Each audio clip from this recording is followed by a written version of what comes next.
ಸರ್ಕಾರ ಹಾಸ್ಟೆಲ್ ಹೊರಗುತ್ತಿಗೆ ನೌಕರರ ಕನಿಷ್ಠ ವೇತನ ಹೆಚ್ಚಿಸಿದ್ದಕ್ಕೆ ಕಲಬುರಗಿಯಲ್ಲಿ ಹಾಸ್ಟೆಲ್ ಹೊರಗುತ್ತಿಗೆ ನೌಕರರು ಸಂಭ್ರಮ ಆಚರಣೆ ನಡೆಸಿದರು.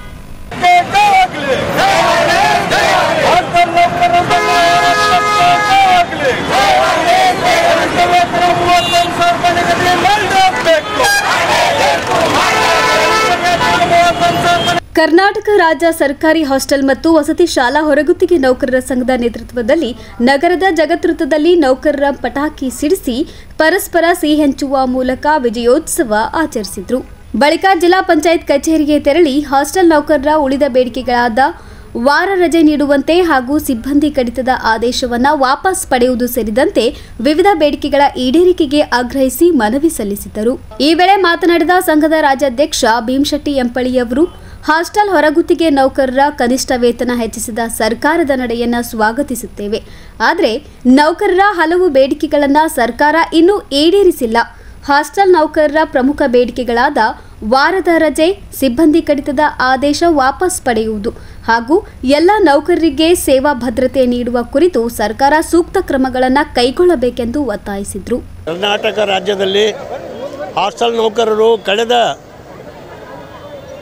ಒಂದು ತಿಂಗಳ ಹಿಂದೆ ನಿರಂತರ ಒಂದು ತಿಂಗಳ ಗಂಟು ಅಕ್ಟೋಬರ್, ನವೆಂಬರ್, ಡಿಸೆಂಬರ್ 3-4 ತಿಂಗಳ ನಿರಂತರ ಹೋರಾಟ ಮಾಡಲಿಂದ ಗುಲ್ಬರ್ಗದಲ್ಲಿ ಅದರಲ್ಲಿ ಜನವರಿಯಲ್ಲಿ 20ರಿಂದ 27 ದಿನಗಳ ಕಾಲ ನಿರಂತರ ಹೋರಾಟ ನಡೆಸಿದ್ರಿಂದ ಇವತ್ತು ಸರ್ಕಾರ ಆ ಹೋರಾಟಕ್ಕೆ ಸ್ಪಂದಿಸಿ ಕನಿಷ್ಠ ವೇತನ ನಾವು 31,000 ಕೊಡಬೇಕಂತ ಸರ್ಕಾರಕ್ಕೆ ಕೇಳಿದೆವು. ಆದರೆ ಇವತ್ತು ಸರ್ಕಾರ 25,714 ರೂಪಾಯಿ ನಿಗದಿ ಮಾಡಿದೆ.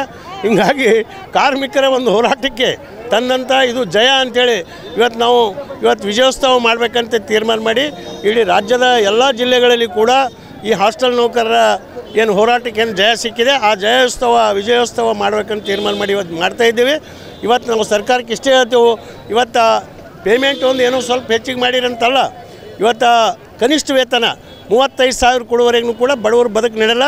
ಅವ್ರಿಗೆ 35,000 ವೇತನ ಕೊಡಬೇಕು. ಸಿಬ್ಬಂದಿ ಕಡಿತ ಮಾಡಿದ ಆದೇಶ ವಾಪಸ್ ತೊಗೋಬೇಕು ಅಂಥೇಳಿ ಪ್ರಮುಖ ಬೇಡಿಕೆ ಅವ. ಯಾಕಂದ್ರೆ ಕೆಲಸ ಮಾಡೋದ್ರಾಗ ನಮ್ಮವರು ಭಾಳಷ್ಟು ಮಂದಿ ಅನಾರೋಗ್ಯದಿಂದ ಬರ್ತಾ ಇದ್ದಾರೆ.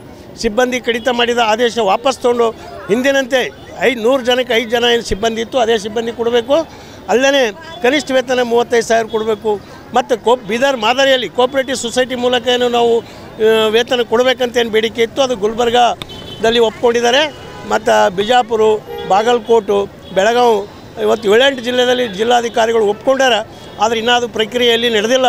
ಅದಕ್ಕೆ ನಾವು ಹೇಳ್ತೇವೆ ಜಿಲ್ಲಾಡಳಿತ ಕೂಡಲೇ ಈ ಒಂದು ಬೀದರ್ ಮಾದರಿ ಕೋಆಪರೇಟಿವ್ ಸೊಸೈಟಿ ಪ್ರಕರಣ ಅದು ಶುರು ಮಾಡಬೇಕು. ಪ್ರಕ್ರಿಯೆ ಮಾಡಿ ನಮಗೆ ಜೂನ್ ತಿಂಗಳ ಪಗಾರರ ಇವರು ಮಿನಿಮಮ್ ಕೋಆಪರೇಟಿವ್ ಸೊಸೈಟಿ ಮೂಲಕ ಜಿಲ್ಲಾಧಿಕಾರಿಗಳ ಅಧ್ಯಕ್ಷತೆಯಲ್ಲಿ ವೇತನ ಬರಬೇಕು. ಈ ಮ್ಯಾನ್ ಪವರ್ ಏಜೆನ್ಸಿ ಕೂಡಲೇ ರದ್ದು ಮಾಡಬೇಕು ಅಂತೇಳಿ ಇವತ್ತಿನ ವಿಜಯೋತ್ಸವ ಸಂದರ್ಭದಲ್ಲಿ ನಾನು ಸರ್ಕಾರಕ್ಕೆ ಒತ್ತಾಯ ಮಾಡ್ತೇನೆ.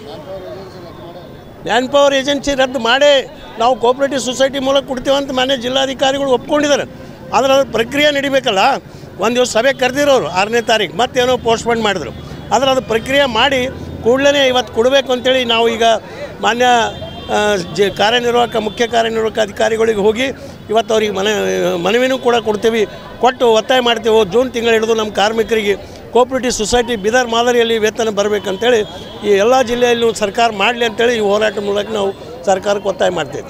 ಈ ಸಂದರ್ಭದಲ್ಲಿ ಸಂಘದ ಜಿಲ್ಲಾಧ್ಯಕ್ಷರಾದ ಪರಶುರಾಮ್ ಹಡಲ್ಗಿ, ಕಾರ್ಯದರ್ಶಿ ಕಾಶಿನಾಥ್ ಬಂಡಿ, ಉಪಾಧ್ಯಕ್ಷರಾದ ಮೇಘರಾಜ್ ಕಟಾರಿ, ರವಿ ಸಿರ್ಸಗಿ, ನರಸಮ್ಮ ಚಂದನ್ಕೇರ್ಯ, ನಾಗರತ್ನ ಮದನ್ಕರ್ ಸೇರಿದಂತೆ ಅನೇಕರು ಭಾಗವಹಿಸಿದ್ರು. Bureau report in Gulbarga news.